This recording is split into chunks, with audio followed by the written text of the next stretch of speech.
They had some lights shining in the darkness, but RNG just proved to be on another level in this first bout, and we're gonna see if Damwon can strike back now here in game number 2.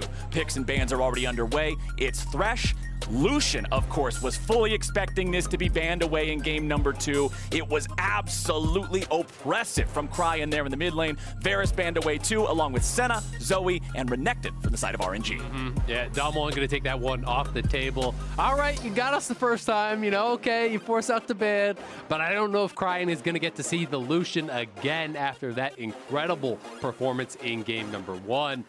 The early Lee Sin pick here for Khan has been strong on it. Has already played it 3 times throughout MSI. We'll be interested to see if they want to go for a really heavy early game skirmish style of composition. Yeah. Because this is something that we have seen alongside these Lee Sins. Sometimes you go for things like the Lee Sin, the Rumble, you know, you go for early game power in the mid lane, you really look to scrap, you really look to take over and try to get a little bit more aggressive around those early game objectives. It was RNG who was able to kind of run the show around those in the previous game. And as a result, Damwon was kind of on the back foot. You know, they lost out on the level 1, they lost out on the skirmish around Rift Herald, and they were forced to really pass over the driver's seat to RNG. They were the ones dictating the pace of that game for pretty much the entire time. But Morgana coming through as the answer to Udyr. I still do really like this. They will have to be careful about those pre-planned level 1s that we saw from RNG last time. Tristana also makes a lot of sense here for Ghost. Again, could be flex to Showmaker, not expecting it. He hasn't played it yet, but then again, Cryan had not played the Lucian mid before the last game and obviously was incredible on it. So we'll have to see where they want to take us. Will they match top laners right here for Xiaohu, or are they willing to allow him to be banned out a little bit in this phase? Well, we have 4 out of 5 runbacks from game number 1 here so far. We've got the same jungle matchup, we've got the same AD carry matchup, but yes, it will be the top lane match up there. Xiaohu picking up the Jace here for RNG. The Jace really advantaged in the early laning phase generally against the Lee Sin, can utilize the range there, poke out the Lee Sin, try to push him in. The danger with this matchup is always, if it starts to go bad, it starts to go really bad, because Lee Sin can withstand the onslaught, and if he's able to get a kill, if he's able to get some jungle assistance up there, Lee Sin can start to take over the matchup. It's more difficult for Jace to really contribute in those 5v5s generally, and in those skirmishes than it is for Lee Sin. So you've got to make sure you're on point. You've got to make sure you're staying safe from any jungle intervention from Canyon. And we'll see if Xiaohu is going to be equal to the task. The Sylas ban, very interesting here, as may be giving us a little bit of a nod to what they want to pick later. If you're looking for an Alistar, now that Nautilus is banned out, you may not want to leave Sylas up. That is something that a lot of mid laners are willing to just grab pretty much regardless of the matchup mid lane, just because they feel that Sylas with that stolen Alistar ult is very powerful. So if that's what you're kind of eyeballing as your pick here for Ming, then I think it makes some sense. And Nautilus is banned out. That's another change from last time around, so they won't have that pairing. Actually, the first time in the, well, this will be game number 4 between these two teams at this tournament, that there won't be a Kai'Sa Nautilus in the game. Yep, Nautilus banned away means that that bottom lane duo that has been so powerful will be broken up. Ryze also banned out here. As remember that in the last game, both Orianna and Syndra were banned away in phase 2. This time around, it was only Syndra that got banned out, and that means that RNG can lock in that Orianna there for Cryan in the mid lane. Yeah, but you know, you're exposing that on red side to a counter pick here from Showmaker. So you can tell this is really high priority. They are actually placing on the bottom lane on support diff, basically. Trying to get Ming, who has been the best performing support at this tournament, the support matchup advantage, the 2v2 matchup advantage for him alongside Gala, who has been fantastic in all 3 of the previous games that these two teams have fought against each other. RNG is now 3-0 against Damwon at MSI. And it's going to be Xerath in the mid lane here for Showmaker. Let's go. The spicy picks back and forth. Cryan busting out the Lucian in game number 1. And now it is the Xerath. Bard would be a really interesting answer because he has the range not only to cancel the Xerath ult, but also the ability to get out of lane and potentially focus and punish. Nope. Just to hover there, I got baited and made the classic mistake. It will be Bamboozled. just the Rel. So the Rel coming through here gives them the engage. They have a little bit of poke here with the Jace. They have the Rel plus Orianna combo, incredibly strong. You can set up then for Gala to be able to fly in and really look to make things happen. But this is so interesting because Xerath, you would feel like when you're looking at a lot of the composition that Damwon wants to go in, right? And Xerath is kind of opposed to that. Xerath wants to sit back, wants to play it safe. So I think what they will be trying to do is have Xerath soften up some of these members, you know, battle poke with poke, the Jace against the Xerath. And if Showmaker can land enough skill shots, push some of these members down to low health, then you utilize the engage here from Barrel, you fly in with Canyon, with Khan, the Black Shield on Ghost, and try to snowball through that team fight. And this is going to be really exciting because Xerath is one of those hero or zero style of champions. If you are on, if you're hitting all your skill shots, he can feel so oppressive. But if you are not, he is worthless. And if you're out of position, it's so easy to get first down. This champion is ridiculously squishy. So really interesting pick here from Showmaker. And I like that. I like the fact that Xerath demands that the person piloting him showcase exceptional skill. Most champions in League of Legends have some sort of targeted ability or reliable thing to trade with, even if you're having a bad game, right? Yeah. Not Xerath. You can throw all 4 spells into the woods and do 0 damage. I mean, the floor is 0 for him, right? Yeah. You know, the floor is deep down below the basement. Yeah, exactly. So baseline for this champion, incredibly low. He is playing Comet here. So indexing more towards that poke.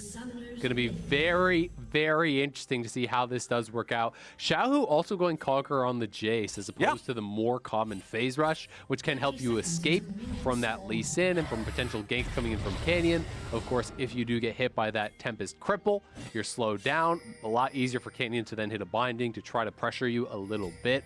But instead, he is going for more of the brawling build here. And pretty heavy index towards lane. He's playing towards Scorch, towards Comet. He's got Biscuits. So this is all about the laning phase. It's about poking the Orianna out. And you can see that Cryan kind of knows this, right? He is going to be starting with that Corrupting Potion. So indexing towards that sustain himself. A lot of it is going to be on how well he can actually dodge these skill shots. Right. But having the Corrupting Pot is never going to be something you regret against such a poke-heavy champion. Yeah, this performance on Xerath by Showmaker, I am looking forward to this so much because I know we talked about how the floor for the champion is incredibly low, but at the same time, this is one of the champions where if you play it well, if you play it towards the ceiling, people legitimately think you're scripting. Yeah. So the floor and the ceiling, they both have the same potential, just in opposite directions, and that is incredible. So that's the pick that I'm super excited about in this game. But we've got a bit of a break here, Azael, and so while we have this break, I want to talk about RNG because they looked really good in game number 1. We've already praised them. We've already talked about that entire first game and how they had everything planned out and they were ready to go. Remember that this is a squad that for a long time, this team was just never able to find international victory. They eventually got there. Back with Uzi on the squad, it was MSI 2018. They won that international trophy. They made it. And then Uzi left. And the question in so many people's minds was, how is this organization, how is this team that has been centered around this one man, this one player, going to move forward? And now here we are. Exactly. I mean, it's so interesting because RNG was synonymous with Uzi, right? And Uzi was synonymous with RNG, both as far as personality, as far as fandom, as far as play style in game. This team was built to support Uzi, to build up Uzi. Give him all the farm, give him all the resources, give him the last pick, and he is going to make it worthwhile. And when he left RNG, there was such a void and there was such a question on a lot of LPL fans' minds. Is this the end of an era for RNG? This is a team that had been synonymous with LPL success, had been one of the best performing LPL teams internationally for years, and they had finally reached this summit of an MSI championship. So it was hard to take for so many RNG fans, for so many LPL fans, to see Uzi stepping down. And RNG, after having such a rough year last year on the rebuild, 7th, 8th in spring, don't even make playoffs in summer, coming in 9th place, here they are. They have already come to the place where RNG had their greatest success from the past, the MSI finals. and they are looking to equal that success that they were able to have with Uzi, which would just be so incredible to see. Really interesting level 1 here. This is actually Gala as well as Ming spending mana and some health to say, hey, we leashed bot, guys. Udyr is starting bot. But actually, Wei is starting leashless topside. So you can see the mind games that are going into this. They know how smart of a player Canyon is. They know how good Damwon is at actually tracking junglers just based on CS, based on timing, where they would be on the map on their full clear. And this is going to throw you off a little bit. So it will open the opportunity potentially for Wei to make a bot side play while Damwon is expecting him to be on that top side clear. Ming already losing a little bit of HP down here. We'll see how that continues to shake out in the 2v2. Showmaker trying to trade here pretty quickly with Cry. And remember that Xerath does have the ability to channel that Q, that Arcano Pulse for greater range, but he can also snap cast it if he's right in his opponent's face like that. Makes it a bit easier to hit. But we will see both junglers pathing towards this bottom side of the map now. Keep your eyes on Canyon in particular to see if he tries to make a move not expecting Wei. You can already see the on my way ping coming out from Canyon here, but it's Wei who's made his way down first. We'll see if the RNG plan works, and there it goes. Ming's already made the engage. There is your stun. There is your play. Ghost is not long for the world, and Barrel is not either. RNG picking up 3 minutes into the game. Man, it's all off of the fake leech. And this is so interesting because I think a lot of people are going to say, well, they warded out the Udyr. Why didn't they know he was coming? Look at the positioning on where Canyon was at that same point. He was actually on his 4th camp doing Raptors. So they assumed that this was a leash start on bot side, and that when they saw him on Raptors, they thought that was his 4th camp, moving up towards top, not on his way down towards bot. It was, in fact, his 3rd camp. They didn't spot him. They didn't see that he had blue buff. They only saw the Raptors that were being attacked. So they got completely baited by this brilliant level 1 here. And this is just, you can see the shock, you can see the surprise. Like, what is Udyr doing here? Why doesn't he have blue? We saw him on his 4th camp, but you didn't. You saw him on his 3rd, and he had been completely outthought, outplayed in this early game. This is the next level stuff that you expect from international champions. Yes. From a team that is of the caliber, that is deserving of an MSI title. And I just think that kind of League of Legends is beautiful to see. You know, we know they have the mechanical skill. You can see that so plainly, but to see the cerebral side of the game, the coaching, the intelligence behind these plays and these pre-planned level 1s, I just think is such a gorgeous part of the game and so underappreciated. We talk so much about how, you know, the smallest things can make the biggest difference in a game of League of Legends, and usually it's one ability connecting or one single summoner spell being used at the right moment at the right time.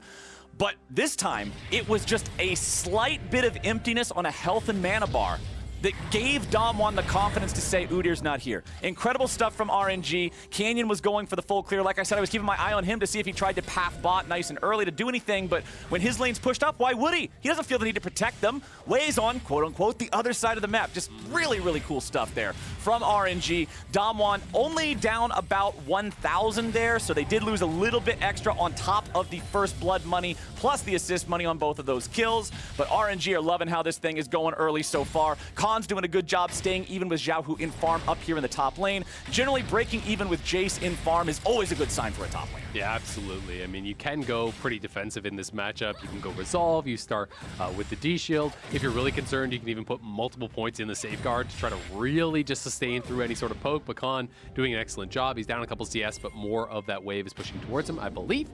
So should be able to equalize that pretty simply.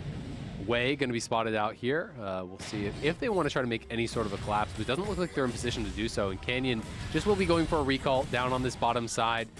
Wei, see if he wants to clear this out, and we'll catch that ward. So actually a cancel recall from Canyon. So Canyon is saying Wei may be coming down here, so he's actually going to go into the brush and probably start his recall again, and then just be there in case of a Udyr gank.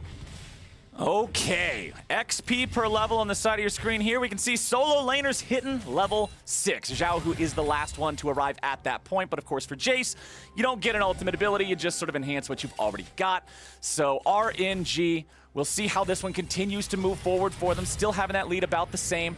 Barrel walks forward with the Eclipse, but neither player from RNG will be within range there for the Zenith Blade. Ghost still staying even with him in terms of farm as well. You can see Canyon pathing up towards the top side of the map. Scuttlecrab has spawned there here for the second time, so that means he should be able to secure control over that one. As honestly, Azale, every single roll is very evenly matched outside of those couple of kills that went over to RNG super early. Yes, sir. You can see that. Oh, nice kick in. Nice flash from Zhao, who needed a flash as soon as possible to escape the binding, but now the soul shackles are down. Canyon's trying to stay alive here with the Arcano Pulse coming in, and Showmaker's the one who gets the kill. Bottom side looks like they will survive. Being pushed back, though. Ghost having used both his summoners to just the ignite there from Ming, so nice kill. Khan setting it up with the kick in there, getting that injection of gold into Showmaker. They want to set him up for a good game, but the Damwon bot lane are in some trouble because you showed your mid laner and your jungler topside. You know that Wei just took down the dragon. Cryin is missing from mid, so as far as Damwon's bot lane know, there could be 4 setting up a dive, and just now they see them over by that mid side, so they are feeling a little bit more comfortable now. But something we haven't had a chance to talk about just yet is the value of Merc Treads for RNG. You know, it's magic damage in the jungle, magic damage in the mid lane, CC from Morgana, from Xerath, as well as from Leona. We're going to see those picked up here pretty early. Ward hop, kick him in, flash on the binding, but nowhere really to go. Morgana is behind you and just plays this pretty defensively, pulling back, not looking for the kill himself. You can see there, that is why the summoners were forced, as Ghost was actually interrupted. Didn't have the timing right on the rocket jump, gets knocked out of that by Ming. They get both summoners down, so now Ghost will be pretty vulnerable for the next 3 or 4 minutes. Remember that with Tristana, she has that little bit of a channel, charge up, whatever you want to call it, animation before rocket jump. If you're hit with a CC during that, you'll launch yourself through the air after. You buffer through it, right? But if you're hit while you're already in the jump animation, then it cancels. Then Ming is able to stop you. Good job there. Excellent timing from RNG, making sure they get some free summoners out of that. Damwon now going after the Rift Herald. Ghost has been rotated up here. Everybody from Damwon's a part of the show. Everybody from RNG doing the same. And it looks like we might get ourselves another first Rift Herald team fight here, Mr. Azale. It happened in the previous game. It'll probably happen here again. Rift Herald still being aggroed, down to about 1/3 of the patience, so they can't afford to have it drop that aggro too many more times. Wei is ready to contest here with the smite. Eyeball opened up, but now the patience is gone. Nice job with Showmaker bringing in the heavy artillery, but a Shockwave's able to find its way onto 2. Damwon have already lost 2 of their players. Double kill back over to the enemy AD carry. Barrel staying alive, looking to do whatever he can, but everybody else is dropping over. Double kill back to the Jace now as well. Showmaker's the last man standing. Holy moly, RNG, 4 for 1. Nicely played there by RNG, punishing Ghost for not having the summoners, and Damwon was pretty split. We'll see if he can get any sort of a kill. No, they just waited out. They do secure it and are going to grab that Rift Herald for themselves, and RNG are 3,000 gold ahead now with Herald, with Dragon. Let's watch this one more time. The initial poke traded back and forth was pretty nice, but Ghost got fairly low. The kick comes in, but it's Ghost. Flashed on by Ming, locked down, Gala goes in, the Shockwave comes through. Ghost is just instantly deleted. And then Showmaker here, you can see maybe a little bit of discomfort on the pick. Oh, yeah. Clicking backwards to actually retreat, but actually casting a spell at the same time there. Maybe could have killed. We saw that in the Axe effect replay there. Maybe could have killed the Jace. Couldn't quite knock him down, unfortunately, for Showmaker. But this is so problematic. When you commit to those 5v5s, instead of just trading on the other side of the map, you have got to win. It is so costly. You know, had Damwon just kept farming it out, leave Ghost on bot side, take a couple plates, get a farm advantage down there, the risk is so low, and really you don't lose that much as far as the gold goes. I wonder if Damwon were so tunneled on the fact that you have a Xerath who kind of needs this point of safety in mid lane, needs a tower to farm at, that they felt, hey, we have to fight here, and took that fight even if it was potentially ill-advised. Setting up a trap, though, here on that bottom side. I think this is going to work. This should work at least. CC's going out. Ming in a lot of trouble here. One more auto attack takes him out, and it's Canyon who grabs the kill. Nice response here from Damwon, setting something up and grabbing themselves some extra money. Wei clears out some wards. Showmaker just doesn't have the damage to really force him off. Yeah, not much you can actually threaten that Merc Treads Udyr. It's going to be a while before Showmaker is threatening anyone like that. It's more about kind of shooting past the front line on Xerath towards the back line. That is kind of one of the unique differences with him and some of those other mages that you see where, you know, oftentimes you'll see like a Victor and it's more okay for him to be poking away at the front line. Xerath wants to reach backline. He wants to be shooting beyond the tank towards that Kai'Sa, towards these carries, and really pushing them out. You know, he can utilize the ultimate. We saw some good utilization of that at that first fight on the initial engage to follow up, but gotta make sure you are on point with that. And unfortunately for Damwon, Ghost is pretty far behind, right? You look at the itemization, he does not have his Mythic yet, and Gala has the Mythic, a couple of longswords on top. You know, even in that gank that just worked, it's actually Canyon that picked up the gold. So Tristana is falling quite a bit behind here, and RNG are just in such an incredible position. Oh, and Ghost is already in some trouble with Gala going in on the killer instinct, but the JCC's coming back. Ghost is not the one in danger after all. Teleport arrives as Cryan joins the fight, but he's only there for Gala's funeral. Yeah, I mean, that's a 1v1 you win, Gala, but where's the support? You got to be thinking about where Beryl is. He goes in, that's an 800 gold shutdown given over to Ghost here. Oh, Shockwave connects. You got to keep your eye on the ball, man. Shelly charges in. RNG is going to grab themselves a couple of plates, but nothing more. Ghost survives, but it costs his flash.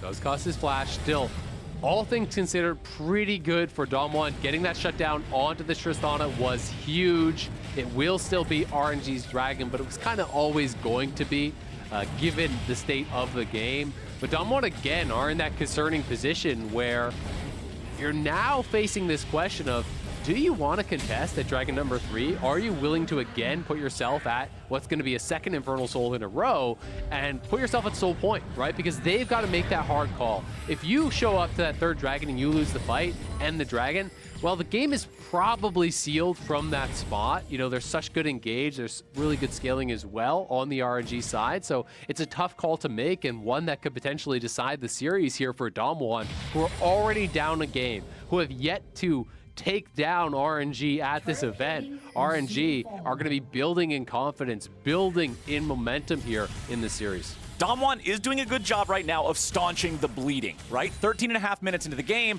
after that disaster of a fight at the Rift Herald, they were down 3K.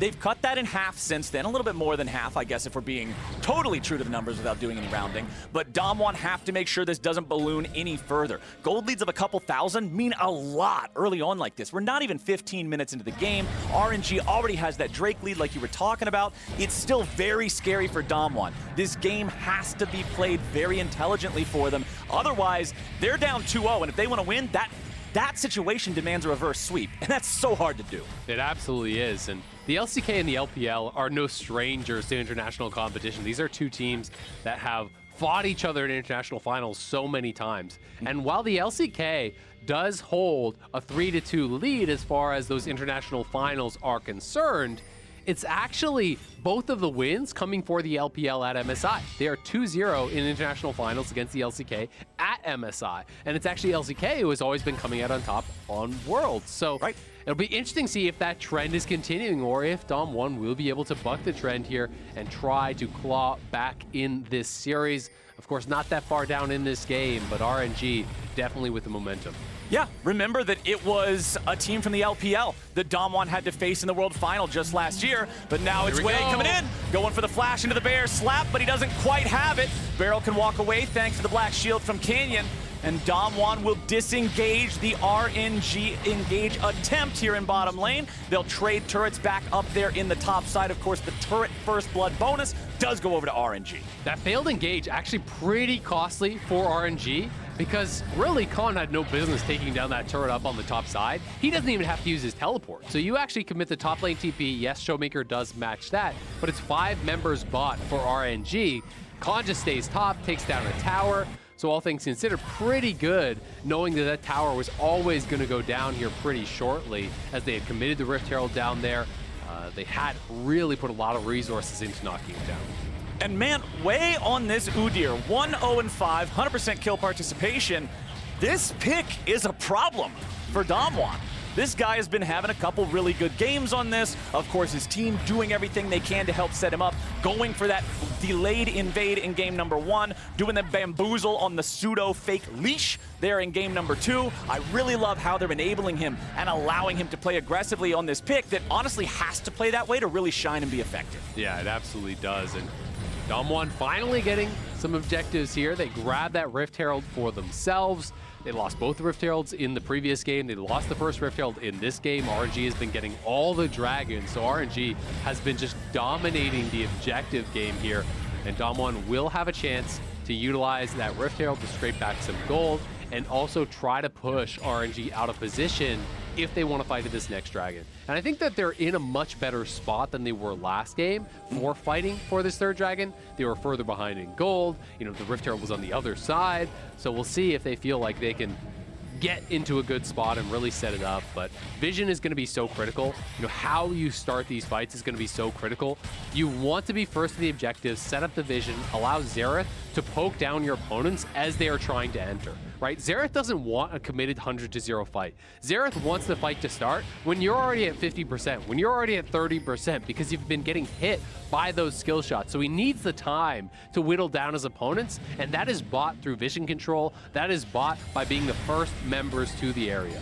Okay, RNG are the ones with control over that area right now. They're the ones sweeping the wards of Damwon out of this river. They are the ones with control over the Drake pit. They already have that 2-0 Drake lead. Infernal Soul again, man.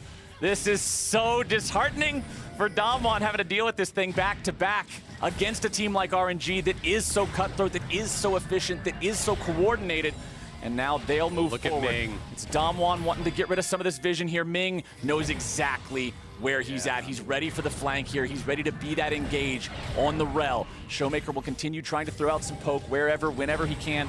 Does not have a blue buff, but plenty of mana still to work with. Dragon's already been aggroed. Ball has been placed in a forward position. Damwon must be very respectful of this. They can't afford to put everybody in position for a big old shockwave. Brian taking a lot of poke.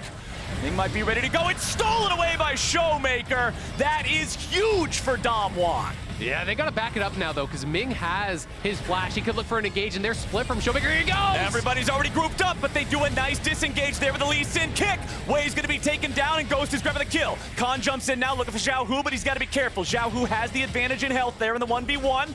Damwon, they take the Drake, they grab 2 kills. What a huge moment for them. Mid lane turret as well. This game's back to even, Azael. Back to parity here, Flowers. Everything you could hope from this series so far. 2 teams battling back and forth. The response to the engage was perfect from Damwon. The disengage with the kick, as you pointed out, able to focus down that front line, get a couple kills for themselves here.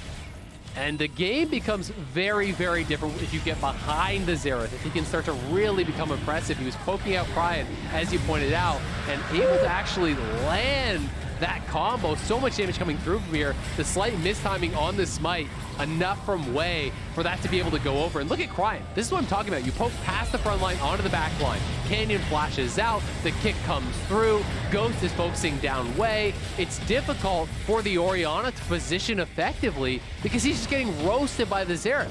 You know, the Orianna wants to be up close to Ming, wants to be close to that Rel so that he can follow up with the Shockwave. But every time Cryan is stepping forward, he's being focused by the Xerath, pushing him back so that the ball will leash and he cannot pull off that combo. And that is such intelligent target selection, knowing that they need to have that proximity to really be able to pull off this combo and to have their engages be as effective as possible. And it just really showcases the intelligence of bringing out this pick and how Showmaker is utilizing it. A 3,000 gold lead for RNG at 10 minutes has turned into a 100 gold lead for Damwon at 20.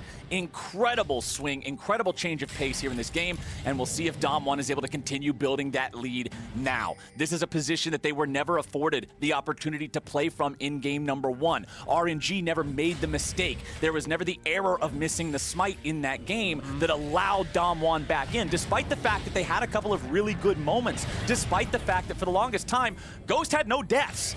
Ghost did everything he could to try to scale up in position in the previous game, but RNG was just too far ahead. And now, man, now Damwon has found their opportunity back into this game. We're 20 minutes in, and we are on even footing. I am loving the fact that this is a close game.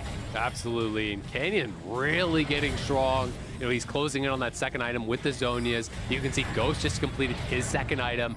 It can get pretty problematic here, you know, especially for Cryan, who has no sustain. Oftentimes, you know, you can kind of deal with some of the poke by building a little bit of sustain, building a little MR. Obviously, Gala has some built in with Ravenous Hunter, with Taste for Blood. If you go Legend Bloodline, these types of things, of course, he is Inspiration Secondary, so we won't have that this game. But still, with the sustain kind of built into a Marksman's kit, it's more easy to shrug off poke. Whereas mages don't really have a way to actually deal with that beyond the Corrupting Potion. You take a couple hits from that Xerath as Cryan, you're gonna need a gallon of potion. Yeah, I mean, you just can't enter the fight, and it becomes so difficult because that pairing of the Rel and Orion is so critical. So RNG are gonna have to be very clinical about their engages. You've got to say, all right, this is the fight, we want to take it if X happens. And as soon as that situation occurs, you must go immediately, because you can't give Showmaker time to whittle you down. You can't give him time for multiple spell rotations, or you won't even have the opportunity to fight anymore. And Showmaker now has the second item, Void Staff here. I like this. Preempting any sort of MR that is being picked up. He knows that Merc Treads are high value. He knows that everyone's going to have a splash of MR at the very least. And he is already looking really strong. Showmaker with the summoner spells ready to go here too. Remember, for Xerath, it is very dangerous to teleport into a fight that has already started. He always wants to be there beforehand, as you already mentioned, for his positioning's sake. But the flash is huge to get away from players like Wei, like Xiaohu, who has just completed the evolution of his Manamune into the Muramana, so he'll have all that extra damage here on a champion that already possesses incredible burst potential. 30 seconds on the clock until our fourth Drake of the game is live. It is a 2-to-1 count, so no soul available here for either squad, as Wei's just running on through. Cryan teleports into mid lane here to be ready. Ooh, nice poke coming out from the Shock Blast there, taking off half of Ghost's health. Yeah, it's a pretty big deal. Damwon trying to poke back here, Khan grouping up now. Kind of becomes this little mini game where RNG have got to dodge the poke. You've got to be able to be really effective at that. At the same time, you also have to dodge that Jace poke coming through here from Xiaohu, because he is quite strong at this point. And, oh my goodness, he's already ready to go. It's the insect, baby, and Khan is getting it done. Leona ulti ready to follow up. They're getting the kill on Xiaohu next. Both RNG solo laners have been deleted, and Damwon roars to life. is that Khan or was that Canyon? Because those Lee Sin mechanics are clean, baby. Khan goes in, kick flash, Cryan deleted. Damwon on the march to Baron. Oh, baby, what was that? Khan on this playmaker, on this Lee Sin. Give the man the opportunity to decide the game and he'll get it done. Damwon's now on the Baron, working it down rather quickly here. Already down to about half HP. Remember, the Wei does have the flash. He's able to try to go in and go for the steal if he wants to. It's up to Damwon to keep him out of the pit, but Ming's already over the wall. The Baron's going to be taken very low. Canyon's able to secure it, and now they're going to get Baron, and they're going to get a little bit of extra here on the side. Ghost jumps over the wall, but Gala's going in. He's got the killer instinct, but who's the killer and who is the killed? Goodbye, RNG, as Damwon finds themselves a Baron and a couple of kills. Khan's now got to be careful. Canyon with the flash away, and Khan's going right back in. RNG decided that Damwon was still hungry, and they fed him a couple more courses, baby. RNG looking like a bad Kung Fu movie there, funneling in one at a time, getting knocked down left and right as Ghost wipes them off the map, and Damwon take full control over this game. This is the LCK #1 seed that LCK fans were hoping for. The precision, the execution in these team fights was where they were supposed to have such an advantage, and finally being able to showcase it. This is the stuff you dream about as a Lee Sin. International final, hit flash, perfect target there, straight into the CC, no chance for Cryan. And then Khan is going deep. The Xerath ults from downtown. It's Kobe, baby, nothing but net. As Showmaker takes down another, and with that second kill, they're getting Baron, they're taking all the kills after, and they are looking to take this game. Look at the Red Bull Baron power play counter right now. 4,500 gold with 90 seconds still to play. And that's because of the kills that they got after getting the Baron. They picked up 4 kills after they won the Smite fight, after they secured that.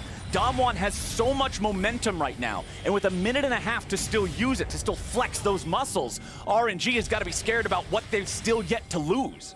Yeah, I mean, it's getting dangerous. You don't have that much more to give. And when you're on the defensive against Xerath, it's so tough. You want to step forward and clear out those mini waves, but look at this ulti! Oh, they're going in, baby. The right of the Arcane just raining down hell on him. Wei manages to get away, still with about 20% of his HP remaining, but that means he will not be available here for this defense. Here comes the poke over the wall, though. It's so tough to actually hold these positions. Showmaker can look once they clear out these wards. He can position over there with Barrel, and as Ghost steps forward to actually attack the wave, attack that tower, you're in such a difficult position. Like, look at where Cryan and these members are having to position to try to avoid any potential Xerath poke. It's just so tough to actually both clear out the wave and avoid poke from Showmaker. Okay, Ghost losing a little bit of HP there, about 40%, thanks to Cryan's Orianna. Khan will be on split push duty here, making sure they're applying pressure to more than one place. Wei's here to stop him. Khan doesn't want to go for any playmaking on the Udyr, though. We've seen many a team make that error in the past, whether it's domestic, international play, whatever. Over-indexed on the tank, and it's one of the shortest ways to throw a lead, so Khan is not about to make that mistake. They'll just continue pushing up instead, playing it nice and slow. Cannon minions putting some damage into the tier 3 turret here. Meanwhile, the tier 2 in bottom lane. This is what Baron split push is all about. Wear them down slowly. Make them choose where they want to defend and then strike at the other location. Absolutely. Damwon will secure that bottom lane tier 2 turret. 5-1 in turret count here this game. And while it didn't actually matter on this push, they even had top lane prep. You see that Xiaohu is up there clearing that wave out, but that was another stacked wave. So had RNG, not defended as well as they did, well, you lose that tower and all of a sudden Khan's up in topside, and you're losing another tier 2, and it's getting even worse. They are now down 7,000 gold here just about. You talk about Infernal Soul as one of those kind of primo buffs that you can go for. Khan looking for a fight here. Yeah, they don't even need buffs. If Khan's able to just go in and grab the solo kills like this, he's taking the resonating strike. Xiaohu with a good disengage there. Khan wants to escape, but Wei is already trying to intercept. The rest of Damwon is ready to go to protect him. Xiaohu will not die to the Xerath ultis. Cryan's very, very low. Sonic Wave and resonating strike. That resonating strike going to be denied now as well, but the shockwave will not do enough. And Khan is a man on a mission here in game number 2. He's got the assistance from long distance. Showmaker is there with the assist, but Khan making it happen for the team. Damwon continuing to push forward here, continuing to threaten the base, and they have the fallback of the Infernal with some of the best champions for. This is an aggressive TP. We may see Ming try to go on it. Nope, immediately ready with a safeguard, gets away already. Going in yet again, there it is, he just don't miss. Stopwatch also ready there for the follow-up, as now they'll find themselves another kill. 3 dead on the side of RNG, still 5 seconds before Cryan's able to come back. Ghost says, get out of my game. Ace for Damwon, they will push the Nexus turrets, and they are about to tie this series up. Cryan stuck back in the fountain. Yeah, the shockwave's gonna hit the Xerath, but what does it matter? Damwon were down early. It looked so bad for them, but they struck back beautifully. And Showmaker's Xerath stealing away that dragon. The rest of the team playing around it beautifully, and Khan's immaculate Lee Sin kicks will tie this series up. What a game 2. We are all tied up. And oh my God, the Xerath was cool, but those kicks from Khan, if you're on his screen, it is far too close. He's gonna get you flowers. All I can say is, if you're watching this right now and you're planning on playing some solo queue after the games today, Xerath's newest skin is an anime boy, and Showmaker just won a game in the MSI finals without dying. Y'all better be ready for some Xerath in your solo queue games. Time for us to head to a break, though. After that, we're going to highlight Damwon Kia's great performance in this second game, especially that Lee Sin. You know we're going to be talking about it. See you after this. Let's go!